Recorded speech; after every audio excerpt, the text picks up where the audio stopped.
আসসালামু আলাইকুম রহমতুল্লাহি ওয়া বারাকাতুহু। সুপ্রিয় দর্শকবৃন্দ, আমি এখন আছি আমার মরিচের জমিতে।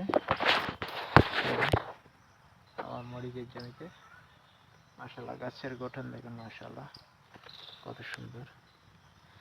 আর আজকে আমরা দ্বিতীয় নাম্বার স্প্রে দেবো। আজকে আমাদের গাছের বয়স 10 দিন।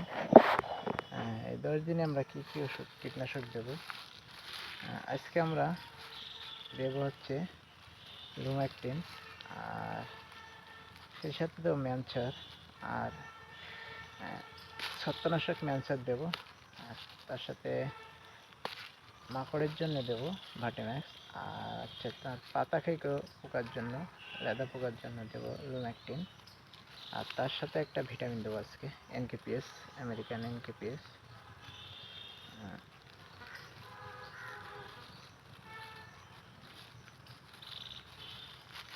এই ওষুধ ফলছে না, ফেলে ফেলেছি,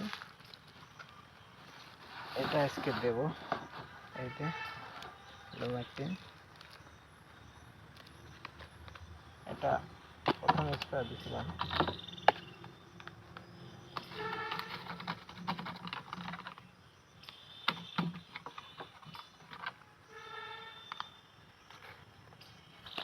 আবার আজকে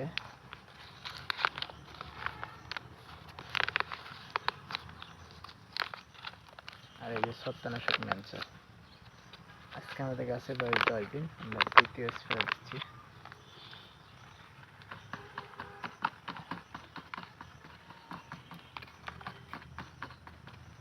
ম্যানচারটা পার লিটারে 2 গ্রাম করে দিতে হবে,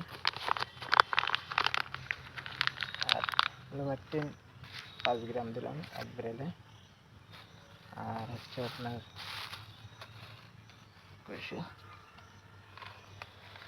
আর এই যে ভার্টিম্যাক্স দেবো 1 মিলি করে পার লিটারে, আর হচ্ছে আপনার এনকেপিএস দেবো 1 পাতা 1 বেরেলে 50, এটা 50 গ্রামের প্যাকেট। এই যে এনকেপিএস, এটা হচ্ছে ভার্টিম্যাক্স। তা আমাদের গাছের গঠন কত সুন্দর। এই যে মাশাআল্লাহ, এই দেখুন আমরা এই পর্যন্ত এই যে দ্বিতীয় স্প্রে চলছে আমাদের মরিচ গাছে। এই যে দেখুন মাশাআল্লাহ কত সুন্দর। তা আপনারা ওই শিডিউল অনুযায়ী যদি ট্রিটমেন্ট করেন, তা ইনশাল্লাহ আশা করা যায় যে আপনাদের ফসলে তেমন রোগ বালাই হবে না ইনশাআল্লাহ।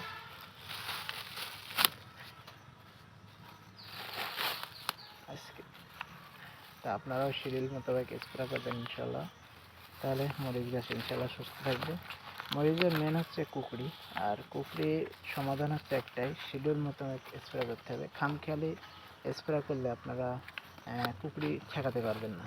এই জন্য আপনারা শিডিউল অনুযায়ী ট্রিটমেন্ট করার চেষ্টা করবেন। আর আমি যেভাবে দিচ্ছি এইভাবে ইনশাল্লাহ যদি আপনারা ট্রিটমেন্ট করেন, তা আশা করা যায় গাছে কুকড়ি তেমন লাগবে না। আসসালামু আলাইকুম।